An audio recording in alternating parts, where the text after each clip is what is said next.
Hello viewers, welcome to my cooking channel. மகிழ்வோடு சமைக்கலாம் வாங்க. இன்னைக்கு ஒரு சிம்பிளா வெஜ் கட்லெட் எப்படி செய்யலாம் பார்க்கலாமா?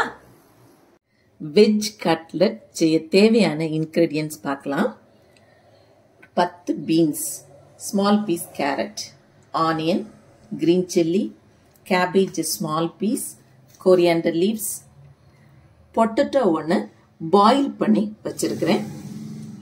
இதில் 1/4 டீஸ்பூன் மஞ்சள் பொடி, 1/4 teaspoon pepper powder, 1/4 teaspoon garam masala powder, chicken masala 1/4 teaspoon optional தான், 1/4 டீஸ்பூன் பெருஞ்சீரகம் சோம்பு, கொஞ்சம் ஸ்லரி ரெடி பண்ணியிருக்கிறேன், 2 டேபிள் ஸ்பூன் மைதா மாவு கொஞ்சம் தண்ணி விட்டு கரைச்சி வச்சிருக்கிறேன். இது பிரெட் கிரம்ஸ். இதை தவிர செடார் சீஸ் எடுத்திருக்கிறேன். அதையும் நம்ம ஸ்க்ரைப் பண்ணி ஆட் பண்ணிக்கலாம். எப்படி செய்யலாம்னு பார்க்கலாம். வெஜிடபிள்ஸ் எல்லாம் சாப் பண்ணி எடுத்தாச்சு. இதில் பொட்டேட்டோவும் மேஷ் பண்ணி வச்சிருக்கிறோம். இப்போ ஒரு பேன் வச்சு அதில் ஆயில் விட்டுருக்கோம். இதில் வெஜிடபிள்ஸ் எல்லாம் ஆட் பண்ணி ஃப்ரை பண்ண போகிறேன். ஃபர்ஸ்டா பீன்ஸ் போட்டுக்கலாம்.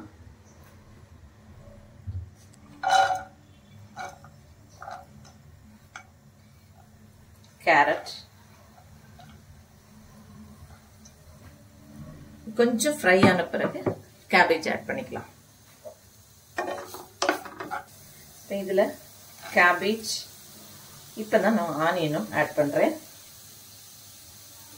கிரீன் சில்லி சாப்ட்,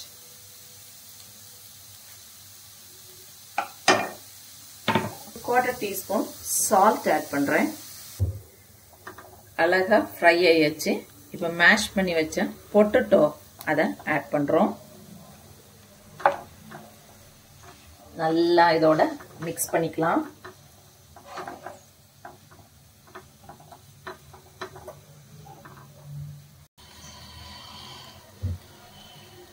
எடுத்து வச்ச மசாலாவை ஆட் பண்றேன்.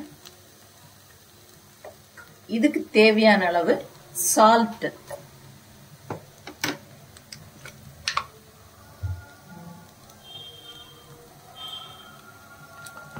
மிக்ஸ் பண்ணிக்கலாம். கொஞ்சம் டேஸ்ட் பண்றதுக்காக few drops ஆஃப் லெமன் விட்டுருக்கிறேன். இது கூட கொரியாண்டர் லீவ்ஸ் ஆட் பண்ணிக்கலாம்.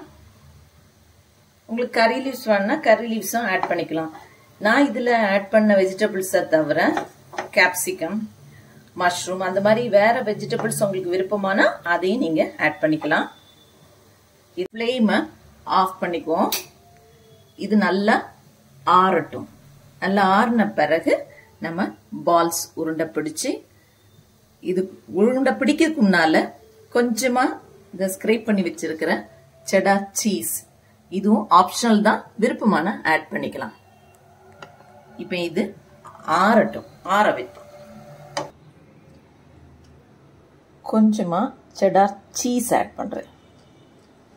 ஒரு 2 டேபிள் ஸ்பூன் ஆட் பண்ணிக்கலாம். இதை மிக்ஸ் பண்ணி பால் உருண்டை உருண்டையா பிடிச்சி உங்களுக்கு என்ன சைஸ் தேவையோ அதுல பிடிச்சு எடுத்துக்கோங்க. எல்லாம் உருண்டைகளா பிடிச்சு வச்சாச்சு.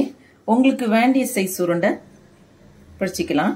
அப்புறம் இதை கட்லெட் ஷேப்புக்கு இப்படி தட்டையா அப்படி தட்டிட்டு இந்த ஸ்லரி ரெடி பண்ணியிருக்கோம்.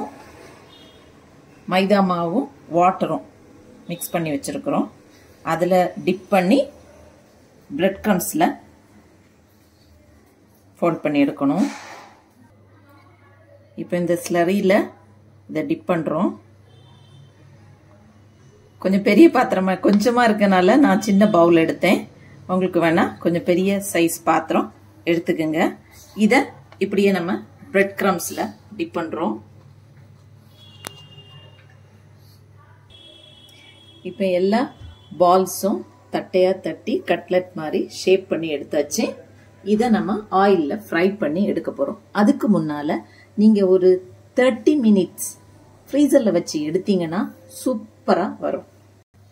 ஃப்ளேம் வந்து மீடியமாகவே இருக்கட்டும். ரொம்ப ஹீட்டாக போட்டதை விட இந்த ஹீட்டில் இருக்கும்போது போட்டுடுங்க. மீடியமான ஃப்ளேமில் வைங்க. நான் ஒன்று கூட போடுறேன்.